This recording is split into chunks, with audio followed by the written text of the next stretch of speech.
Alors que la violence éclate en Ukraine, il y a une condamnation généralisée de l'Occident. La France, l'Allemagne, le Royaume-Uni et d'autres rejettent tous la justification de l'action militaire de la Russie, promettant des sanctions et un soutien à l'Ukraine.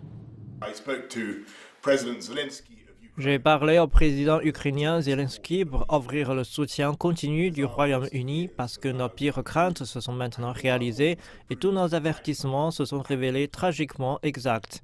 Le président russe Poutine a déclenché la guerre sur notre continent européen. Il a attaqué un pays ami sans aucune provocation et sans aucune excuse crédible.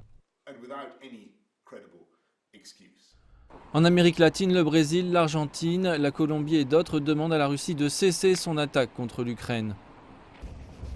Le Venezuela et Cuba soutiennent les efforts de la Russie, tout comme la Biélorussie, dont le président a déclaré que les troupes biélorusses pourraient rejoindre les troupes russes en Ukraine. La Turquie et Israël dénoncent les attaques, tout comme le Japon et la République de Corée en Asie.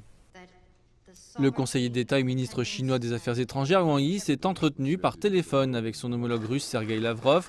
Wang Yi a appelé au dialogue et à la négociation, notant que la Chine a toujours respecté la souveraineté et l'intégrité territoriale de tous les pays, tout en reconnaissant le contexte historique, complexe et particulier de la question ukrainienne et que la partie chinoise comprend les préoccupations légitimes de sécurité de la Russie.